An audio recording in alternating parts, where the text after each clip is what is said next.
परिचय। पिताजी, एलपीजी का पूरा नाम क्या होता है? यह द्रवीकृत पेट्रोलियम गैस होती है। तुम क्या कर रही हो? मैं हाइड्रोकार्बनों के बारे में पढ़ रही हूँ। हमारी टीचर ने हमसे हाइड्रोकार्बनों के बारे में पढ़ने के लिए कहा है। ओह, ये तो अच्छी बात है। क्या तुम्हें कोई मदद चाहिए? हाँ, मैं पढ़ रही हूँ, लेकिन इसे समझ नहीं पा रही। हम घरेलू उपयोग के लिए केरोसिन तेल का उपयोग करते हैं। पेट्रोल, डीजल और सीएनजी का उपयोग वाहनों में किया जाता है। इन सभी ईंधनों में हाइड्रोकार्बन होते हैं। यह रोचक है ना? बहुत ही रोचक है। कृपया मुझे हाइड्रोकार्बनों के बारे में और बताएं। तो ठीक है, आओ शुरू करें। उद्देश्य। इस पाठ के अंत में आप निम्न करने में सक्षम हो जाएंगे। हाइड्रोकार्बनों को परिभाषित करना, हाइड्रोकार्बनों का वर्गीकरण समझना, एल्केनों की व्याख्या करना, नामकरण की IUPAC पद्धति के अनुसार एल्केनों का नामकरण करना, एल्केनों के समावयवों की पहचान करना तथा उनकी संरचनाएं लिखना, एल्केनों की विरचन की विधियां सीखना, एल्केनों के भौतिक व रासायनिक गुणधर्म लिखना और एथेन के संरूपणों का वर्णन करना।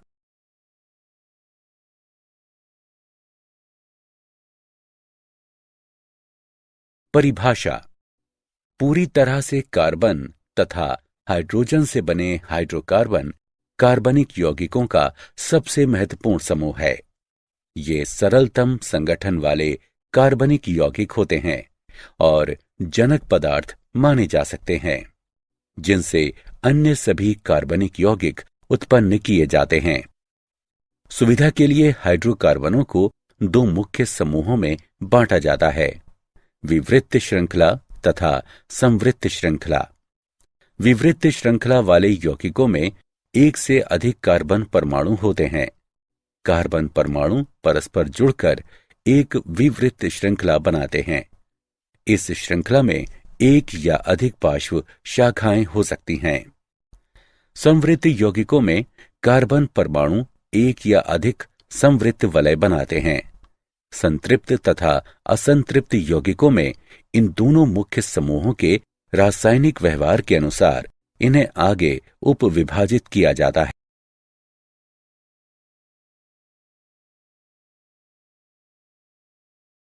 वर्गीकरण।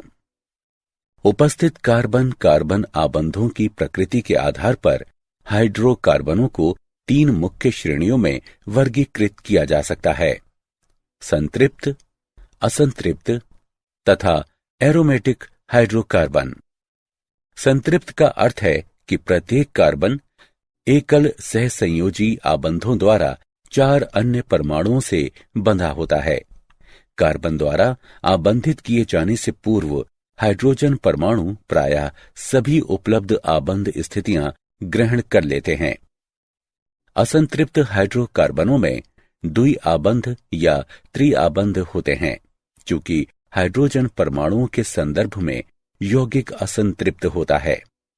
इसलिए अतिरिक्त इलेक्ट्रॉन दो कार्बन परमाणुओं के बीच बंटकर दोहरे या तीहरे आबंध बनाते हैं। एरोमेटिक हाइड्रोकार्बन एक विशेष प्रकार के संवृत यौगिक होते हैं। हम कार्बन की चतुर संयोजकता तथा हाइड्रोजन की एकल संयोजकता को ध्यान में रखते हुए दोनों प्रकार यानी विवृत श्रृंखला तथा संवृत श्रृंखला के ऐसे अणुओं के मॉडलों की बड़ी संख्या निर्मित कर सकते हैं।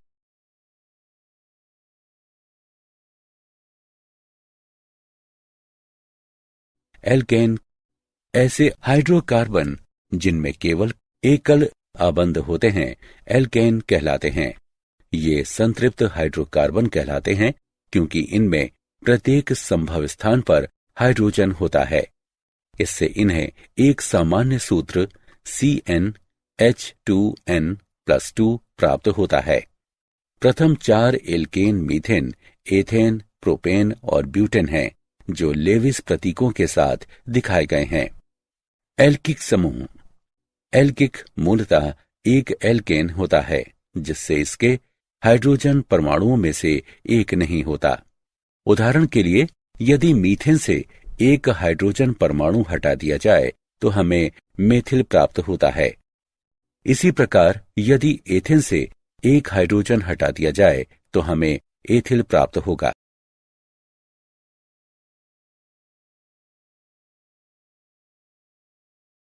एल्केनो के नामकरण की IUPAC पद्धति।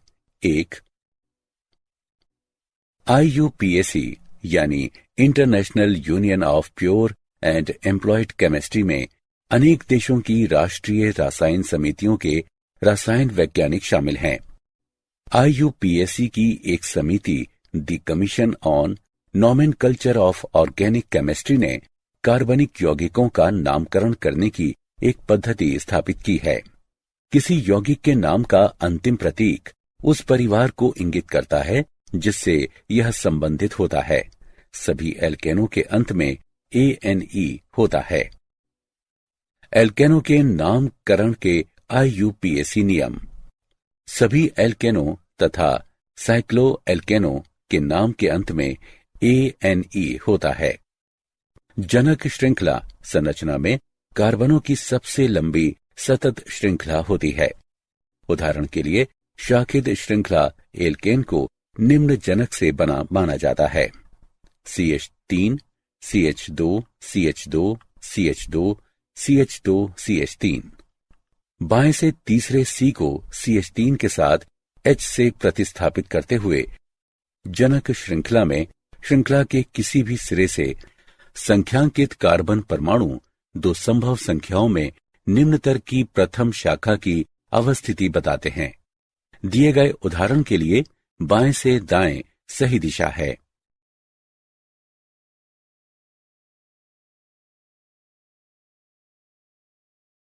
एल्केनों के नामकरण की IUPAC पद्धति। 2. जनक श्रृंखला से जुड़ी प्रत्येक शाखा का नामकरण एल्किल समूहों के अनुसार करें। इस उदाहरण में यह शाखा मेथिल होगी। एल्किल समूह के नाम को जनक के नाम में उपसर्ग की तरह जोड़ें। परिणामी नाम के आगे एल्किल समूह की अवस्थिति संख्या लिखें। इस उदाहरण में ये 3 मेथिल हेक्सेन होगा। जब जनक से 2 या अधिक समूह जुड़े हों तो प्रत्येक का नामकरण करें और प्रत्येक को एक संख्या से निर्धारित करें। एल्किल प्रतिस्थापियों के नाम वर्णमाला क्रम में व्यवस्थित होते हैं। संख्याओं को शब्दों से पृथक करने के लिए सदैव हाइफनों का प्रयोग करें। निम्न देखें: 4 एथिल, 2 मेथिल हेप्टेन। जब 2 या अधिक प्रतिस्थापी सदृश हों तो डाई 2, ट्राई यानी 3, टेट्रा यानी 4 जैसे उपसर्गों का प्रयोग करें तथा प्रत्येक समूह की अवस्थिति संख्या निर्दिष्ट करें। सदैव किसी संख्या को किसी अन्य संख्या से अल्प विराम द्वारा पृथक करें। निम्न देखें: 2, 4 डाइमेथिल हेक्सेन। जब सदृश समूह एक ही कार्बन पर हों तो नाम में कार्बन की संख्या दोहराएं। निम्न देखें: 2 डाइमेथिल पेंटेन। कई बार आपको कोनों पर जाने तथा सबसे लंबी जनक श्रृंखला प्राप्त करने के लिए जिगजैग करने की आवश्यकता हो सकती है। निम्न देखें: 3, 4 डाइमेथिल हेप्टेन।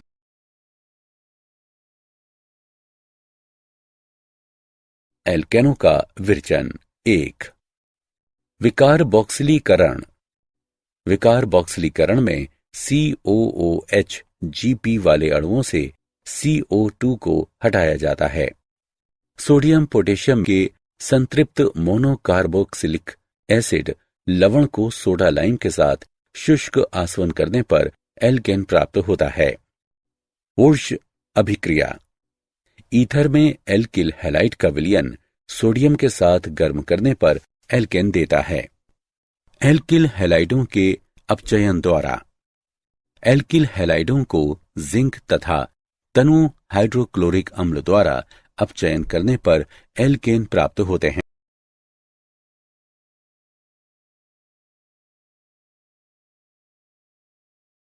एल्केनो का विरचन 2। एल्केनो के हाइड्रोजनीकरण द्वारा सेबेटिए व सेंडेरेंस की विधि। उत्प्रेरक हाइड्रोजनीकरण पर एल्किन तथा एल्काइन एल्केन प्रदान करते हैं। कोलबेक की विद्युत अपघटनीय विधि। संतृप्त मोनोकार्बोक्सिलिक अम्लों के सोडियम या पोटेशियम लवणों के सांद्र जलीय विलयन का विद्युत अपघटन करने पर एल्केन प्राप्त होते हैं। किसी अम्ल लवण का विद्युत अपघटन सममितीय एल्केन देता है। हालांकि कार्बोक्सिलिक अम्ल लवणों के मिश्रण में सभी संभाव्य एल्केन बनाते हैं।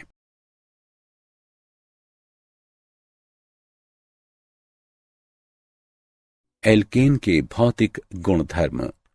स्थिति। सभी रंगहीन होते हैं तथा कोई विशेष गंध नहीं होती। निम्नतर एल्केन C1 से C4 गैसें हैं। मध्यवर्ती C3 से C17 द्रव है तथा इनसे उच्चतर ठोस होते हैं। अणुभार में बढ़ोतरी होने के साथ एल्केनों का क्वथनांक भी बढ़ जाता है, क्योंकि अणुभार में बढ़ोतरी होने के साथ इनमें वान डर वाल्स बलों में बढ़ोतरी हो जाती है, अर्थात क्वथनांक क्रम पेंटेन, हेक्सेन, हेप्टेन्स। एल्केनों का विशाखन करने से पृष्ठ क्षेत्रफल में कमी भी होती है, क्योंकि आकृति गोलीय होती जाती है, जिसके परिणाम स्वरूप वान डर वाल्स बलों में कमी आती है। इसलिए समावयवी एल्केनों का क्रम पेंटेन, आइसोपेंटेन और नियोपेंटेन होता है। एल्केनों का गलनांक नियमित प्रवृत्ति नहीं दर्शाता। कार्बन परमाणुओं की समसंख्या वाले एल्केनों का गलनांक उनके निकटस्थ कार्बन परमाणुओं की विषम संख्या वाले एल्केनों से उच्चतर होता है। गलनांक का क्रम प्रोपेन, एथेन, मीथेन। गलनांक की असामान्य प्रवृत्ति संभवतः इस कारण से पाई जाती है क्योंकि विषम कार्बन परमाणुओं वाले एल्केनों में अणु के एक ही ओर अंतिम कार्बन परमाणु होता है, जबकि सम कार्बन परमाणु वाले एल्केन में अंतिम कार्बन परमाणु विपरीत ओर होता है। अतः सम कार्बन परमाणुओं वाले एल्केन क्रिस्टल जालक में अधिक पास पास आबद्ध होते हैं और उनके बीच अंतराणुक आकर्षण अधिक होते हैं। घनत्व। एल्केनों का घनत्व अणुभार में बढ़ोतरी के साथ बढ़ता है और 0.76 ग्राम प्रति मिलीलीटर पर स्थिरांक हो जाता है। अतः सभी एल्केन जल से हल्के होते हैं। विलयता। एल्केन अध्रुवीय होने के कारण जल में अविलय लेकिन अध्रुवीय विलायकों में विलय होते हैं। उदाहरण C6H6, CCl4 ईथर इत्यादि। एल्केनों की विलयता अणुभार में बढ़ोतरी के साथ कम होती जाती है। द्रव एल्केन अच्छे अध्रुवीय विलायक होते हैं।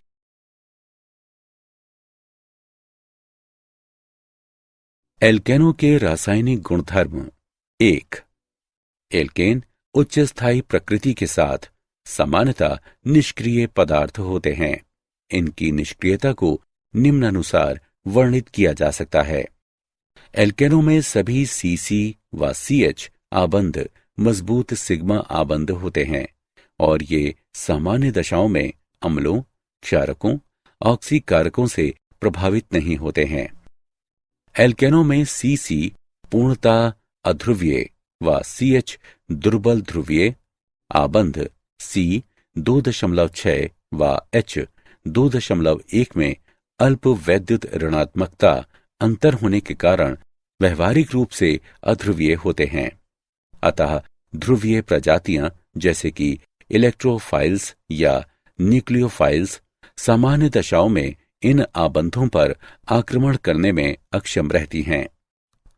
कम अभिक्रियाशील प्रकृति के बावजूद एल्केनों में कुछ विशिष्ट अभिक्रियाएं परिलक्षित होती हैं। ऑक्सीकरण। एल्केनों का ऑक्सीकरण विभिन्न दशाओं में विभिन्न उत्पाद प्रदान करता है। वायु या डाइऑक्सीजन की उपस्थिति में गर्म किए जाने पर एल्केन पूर्णतः ऑक्सीकृत होकर कार्बन डाइऑक्साइड तथा जल प्रदान करता है और बड़ी मात्रा में ऊष्मा निकलती है। मैग्नीज एसीटेट की उपस्थिति में उच्चतर एल्केनों का ऑक्सीकरण करने पर फैटी एसिड मिलते हैं। सीमित वायु आपूर्ति के साथ एल्केनों का अपूर्ण ऑक्सीकरण कार्बन कज्जल यानी ब्लैक तथा कार्बन मोनोऑक्साइड प्रदान करता है।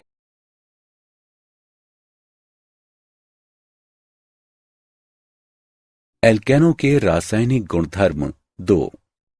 प्रतिस्थापन अभिक्रियाएं। एल्केनों में प्रतिस्थापन मुक्त रेडिकल प्रणाली प्रदर्शित करता है। प्रणाली के लिए मुक्त रेडिकल प्रतिस्थापन देखें। एल्केनों में निम्न प्रतिस्थापन अभिक्रियाएं देखी जाती हैं। हैलोजनीकरण। एल्केन के H परमाणु का हैलोजन परमाणु द्वारा प्रतिस्थापन हैलोजनीकरण कहलाता है। एल्केनों का हैलोजनीकरण निम्न के संपर्क में होता है। हैलोजन जमा एल्केन का मिश्रण पराबैंगनी प्रकाश के या उच्च तापक्रम के संपर्क में लाने पर हैलोजनीकरण की सीमा प्रयुक्त हैलोजन की मात्रा पर निर्भर करती है। समावयवीकरण। एक समावयव को अन्य में परिवर्तित करने की प्रक्रिया समावयवीकरण कहलाती है। सीधी श्रृंखला वाले एल्केनों को AlCl3 जमा HCl के साथ लगभग 200 डिग्री सेंटीग्रेड और 35 वायुमंडलीय दाब पर गर्म किए जाने पर शाखित श्रृंखला एल्केनों में परिवर्तित हो जाते हैं।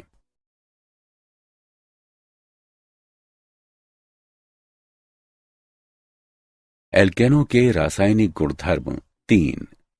एरोमेटिकरण। एलिफेटिक यौगिकों के एरोमेटिक यौगिकों में परिवर्तन की प्रक्रिया एरोमेटिकरण कहलाती है। 6 से 10 कार्बन परमाणु वाले एल्केन उत्प्रेरक की उपस्थिति में उच्च दाब एवं तापक्रम पर बेंजीन या उसके सजातीय व्युत्पन्न में बदल जाते हैं। विहाइड्रोजनीकरण। उत्प्रेरक की उपस्थिति में गर्म किए जाने पर एल्केन विहाइड्रोजनीकृत होकर संगत एल्केन उत्पन्न करते हैं। ताप अपघटन। वायु की अनुपस्थिति में गर्म किए जाने पर किसी यौगिक का विघटन ताप अपघटन कहलाता है। ताप अपघटन की परिघटना भंजन भी कहलाती है। वायु की अनुपस्थिति में लाल तप्त धातु की नली से एल्केन वाष्प को गुजारने पर यह सरल हाइड्रोकार्बनों में विघटित हो जाती है। भंजन के दौरान बनने वाले उत्पाद निम्न पर निर्भर होते हैं। एल्केन की प्रकृति, तापक्रम एवं दाब, उत्प्रेरक की उपस्थिति या अनुपस्थिति। भंजन का उदाहरण यहां दिया गया है।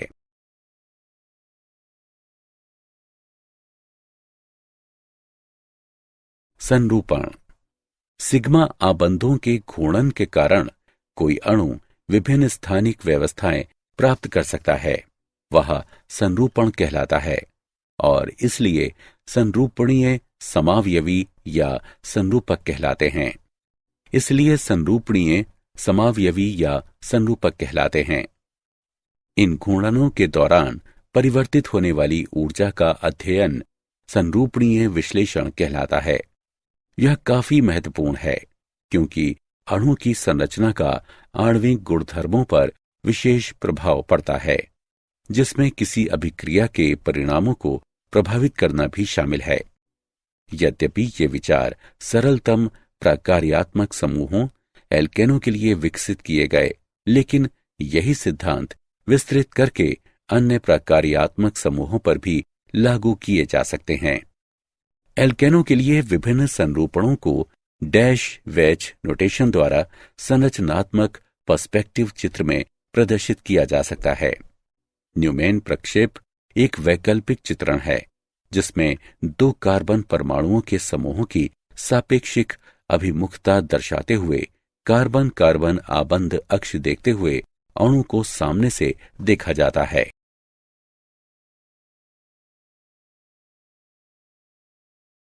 एथेन का संरूपणीय विश्लेषण।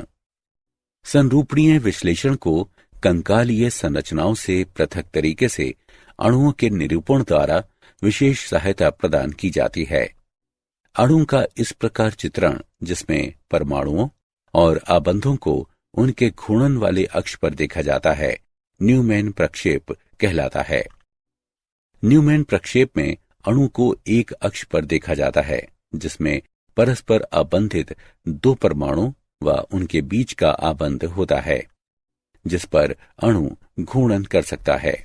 न्यूमैन प्रक्षेप में आबंध निर्मित करने वाले प्रत्येक परमाणु के प्रतिस्थापी, चाहे वे हाइड्रोजन या प्रकार्यात्मक समूह हों, कार्बन कार्बन आबंध के सामने व पीछे दोनों ओर से देखे जा सकते हैं। विशेष रूप से न्यूमैन प्रक्षेप में सामने के परमाणु पर प्रतिस्थापी तथा पीछे के परमाणु पर प्रतिस्थापी के बीच का कोण देखा जा सकता है, जो द्वितल कोण या मरोड़ी कोण कहलाता है। विशेष रूप से एथेन में दो संभव चरम समरूपणों की कल्पना कर सकते हैं। एक उदाहरण में द्वितल कोण 0 डिग्री है और प्रथम कार्बन पर हाइड्रोजन द्वितीय कार्बन पर हाइड्रोजन से संरेखित या ग्रस्त है।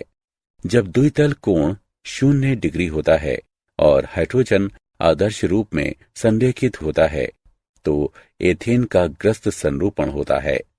दूसरी चरम स्थिति तब होती है जब प्रथम कार्बन पर हाइड्रोजन द्वितीय कार्बन के हाइड्रोजन से अधिकतम संभव दूरी पर होता है।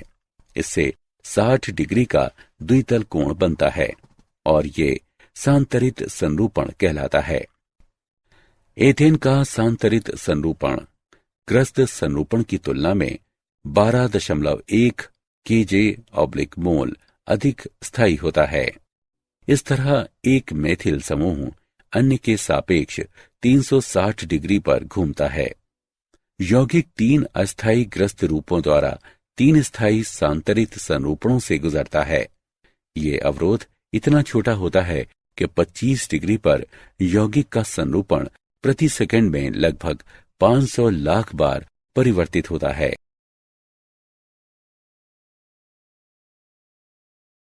सॉहॉर्स प्रक्षेप।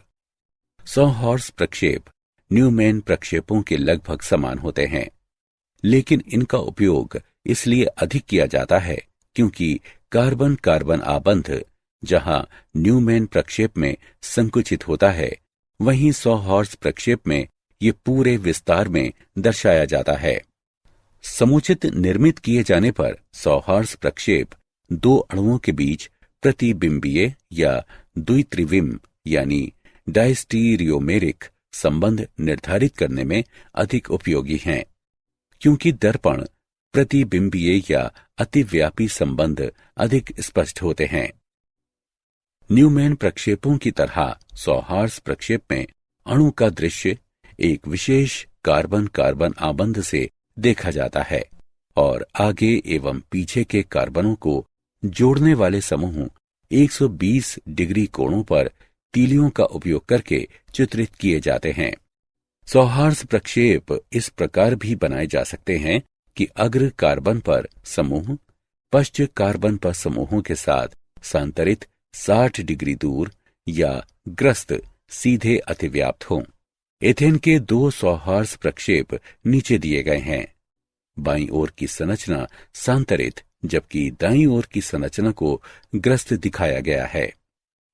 ये सरलतम सॉहॉर्स प्रक्षेप है क्योंकि इनमें केवल 2 कार्बन हैं और सामने व पीछे के सभी कार्बन समूह समधर्मी हैं। क्या आप जानते हैं पेट्रोलियम भूविज्ञान तथा रसायन विज्ञान में भंजन वह प्रक्रिया होती है जिसके द्वारा जटिल कार्बनिक अणुओं जैसे कि भारी हाइड्रोकार्बनों के कार्बन कार्बन आबंधों को तोड़ते हुए उन्हें सरल अणुओं जैसे कि हल्के हाइड्रोकार्बनों में विखंडित किया जाता है। भंजन की दर तथा प्राप्त होने वाले अंतिम उत्पाद तापक्रम तथा उत्प्रेरकों की उपस्थिति द्वारा काफी प्रभावित होते हैं। बड़े एल्केन को छोटे अधिक उपयोगी एल्केनों तथा एल्किनों में तोड़ने की प्रक्रिया भंजन है। सरल रूप में हाइड्रोकार्बनों का भंजन लंबी श्रृंखलाओं वाले हाइड्रोकार्बनों को छोटी श्रृंखलाओं वाले हाइड्रोकार्बनों में तोड़ने की प्रक्रिया होती है।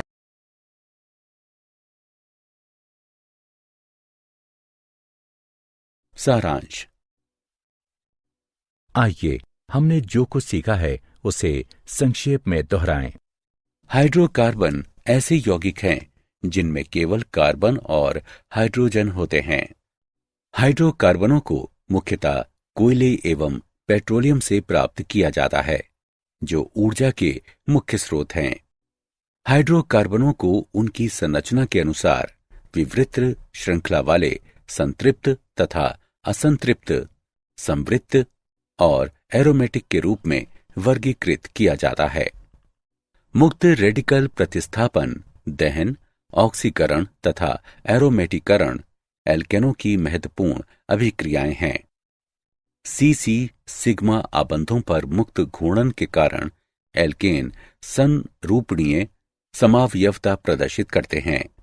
एथेन के सांतरित तथा ग्रस्त संरूपणों में से संतरित संरूपण अधिक स्थायी होते हैं, क्योंकि उनमें हाइड्रोजन के परमाणु अधिकतम संभव दूरियों पर रहते हैं।